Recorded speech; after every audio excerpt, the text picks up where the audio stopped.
Wow, such a beautiful sky. Hey everyone, my name is Kazi, but you know that already.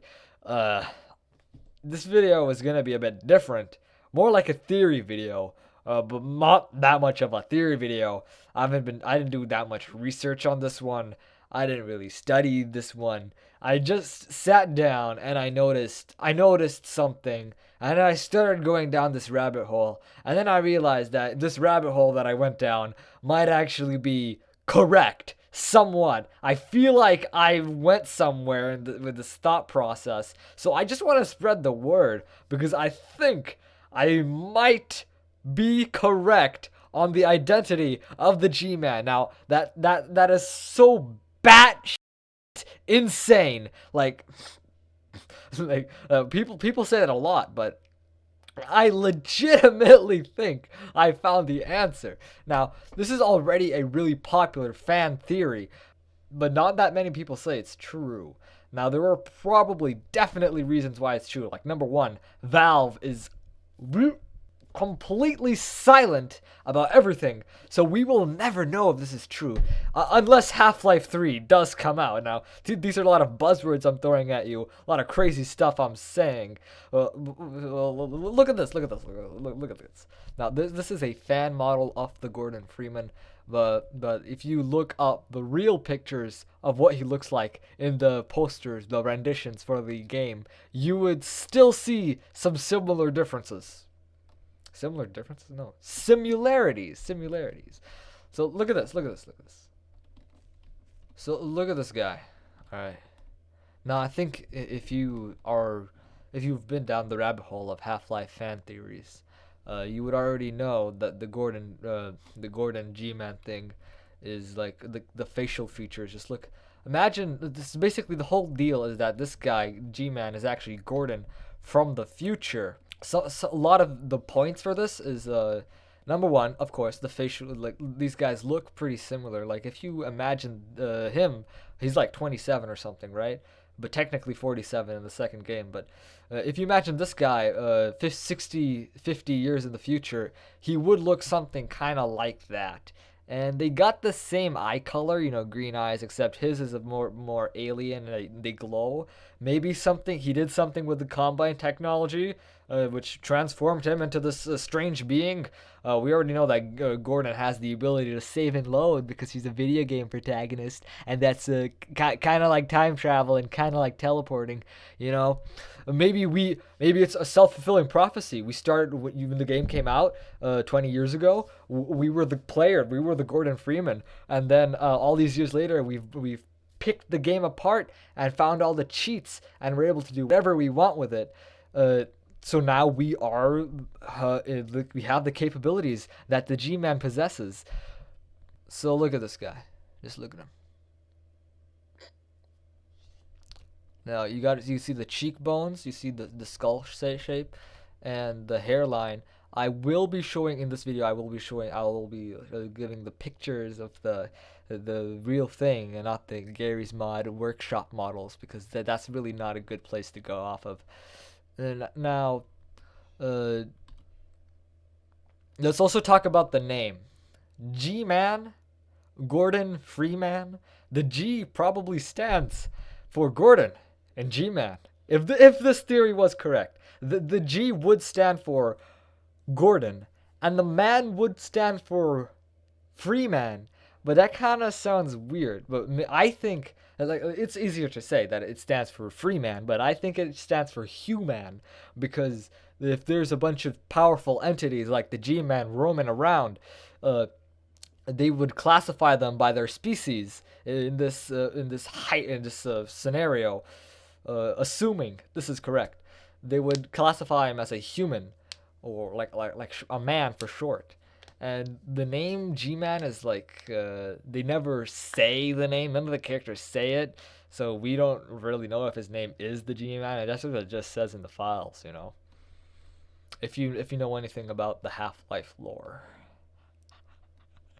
Another thing I want to highlight is Gordon being mute. Gordon never talks in the game. He apparently had the ability to talk, but you don't see him talk because, they want to make him relatable. They want the player to feel like they are Gordon.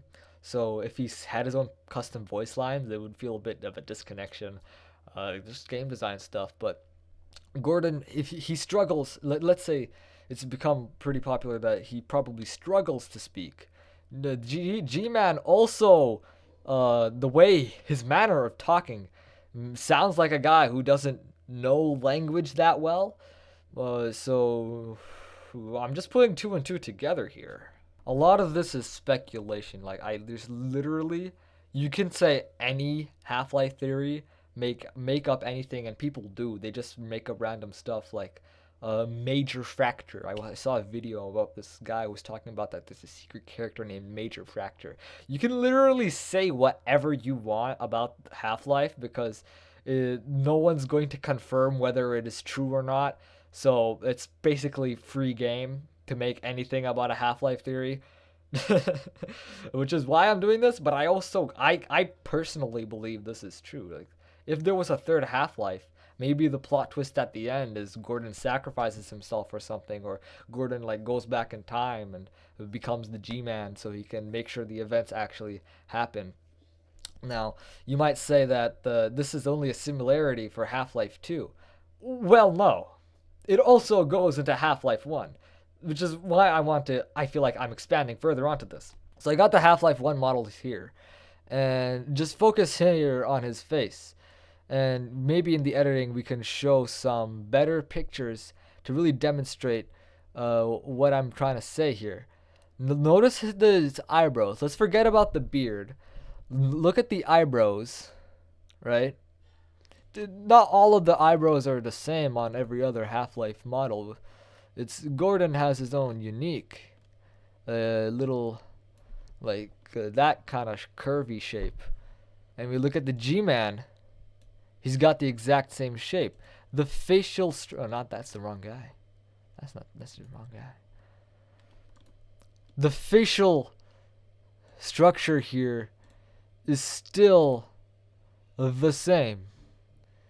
You can see that his cheeks get sunken in because he got older.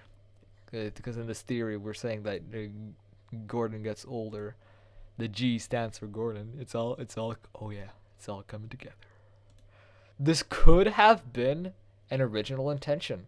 It's not just something that coincidentally happened over time. The similarities were there from the start. Obviously, you would know in the development of Half-Life, the guy who designed this model just cloned himself. So that's not entirely true. Like maybe this was just a random businessman model they had. I watched the documentary. This is what I recall.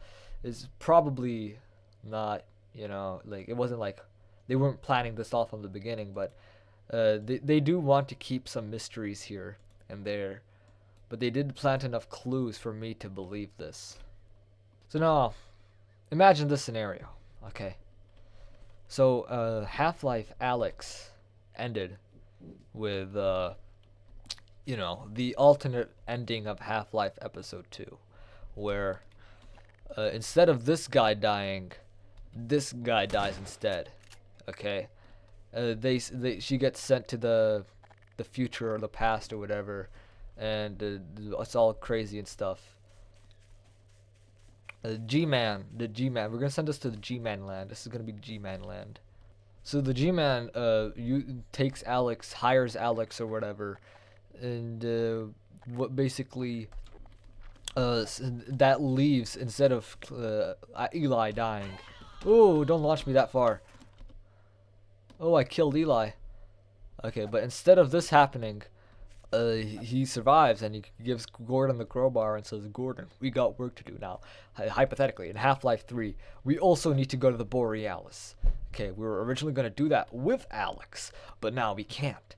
And the Borealis has some important stuff from Aperture Science. And so Kleiner and Magnuson, sorry, I just killed 3 old men.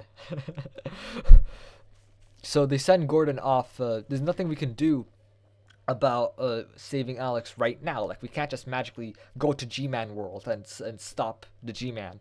But what we can do is get into the helicopter quickly, like how we originally planned, and go straight to the Borealis area where Judith Mothman is. And then we do all the doohickey and we discover all the cool aperture stuff going on in here. And Aperture Science, they had some interesting stuff going on in there because this entire ship from Portal 2, you can find the dock, the whole thing, and part of the dock just randomly like that disappears because of their portal magician teleporty science thingy. And this eventually got rediscovered inside the Arctic Ocean or whatever, you know? Just like where Judas is. And the Combine also want to find whatever is in there. The Combine are, this is a mutual interest for two parties.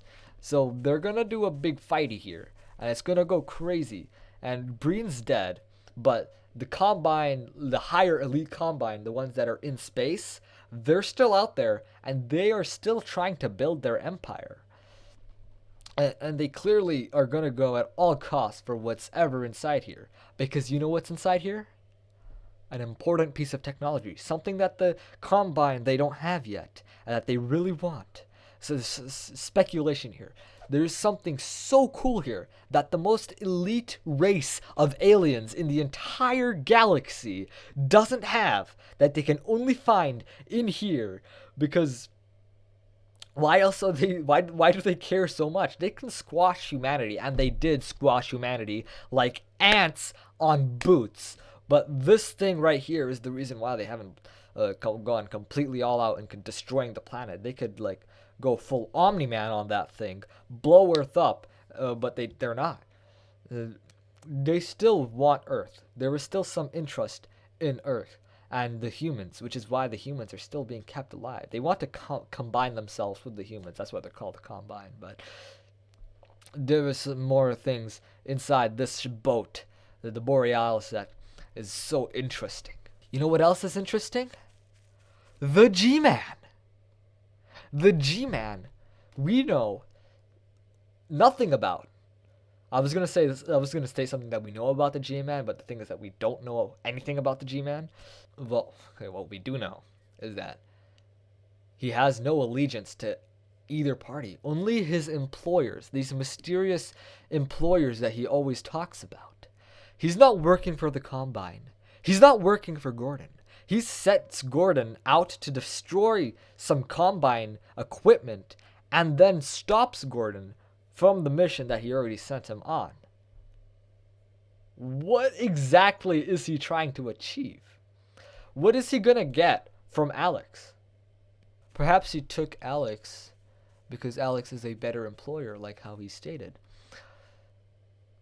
And that will also motivate Gordon to get back on course with his work. See, whatever power is inside the Borealis that the Combine wants, the human resistance goes there instead. And then, after the big fight, after the big war for the Borealis ship, Gordon wins. And he takes the power from the Borealis to become the G-Man. And then sets in motion all the things to happen, to make them happen. The resonance cascade. The G-Man caused that, so then all of this can happen because he knows, he has all the knowledge of the universe now, so he knows what to do. And that's why at the end of Portal 2, we don't see the Combine have complete control of Earth. All we see is a giant wheat field. Earth could be completely abandoned. Probably is, because if it wasn't, they would have discovered the underneath Detroit, all of the stuff. But whatever ending is probably not the best ending for humanity, not the ideal thing, but the thing that needs to happen, the right thing that needs to happen. And all of that happens. It gets set into motion, and that's the big Half-Life 3 grand finale. That's what is probably going to happen. But now that I've stated for it, and everyone's already have their own headcanon. This is my headcanon. Everyone has their own headcanon crackpot theories, just like me, on what Half-Life 3 is going to be. It would be too simple.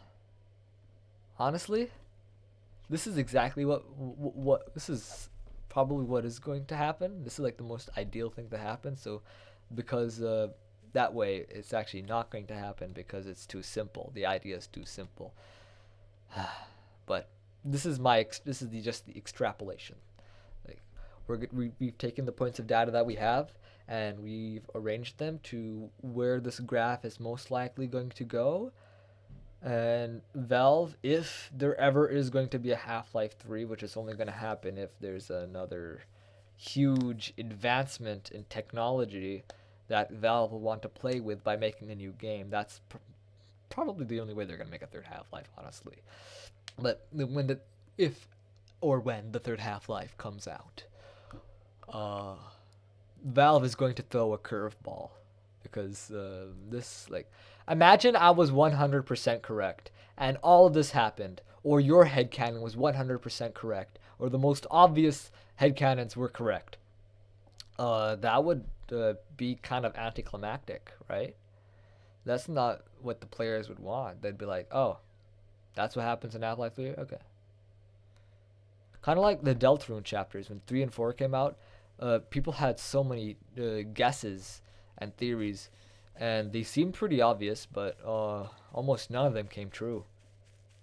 So, and even if they did, I guess people would be less interested in the Deltarune franchise. So, yeah, my extrapolation is just all bomb. Everything must go. This is me watching all my Half-Life theories not come true. There we go. It's just a chain reaction.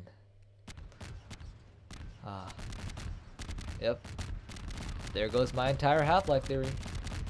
Everything that I've been saying for the past 30 minutes or so, or however long this takes, probably around 10, 15 minutes maybe. I cut it out. I have no clue. I don't know the future. I don't know the Half-Life 3. I don't know anything. It's just all gone. Just like that. But it was fun while it lasted, wasn't it? I'll see you in the next one.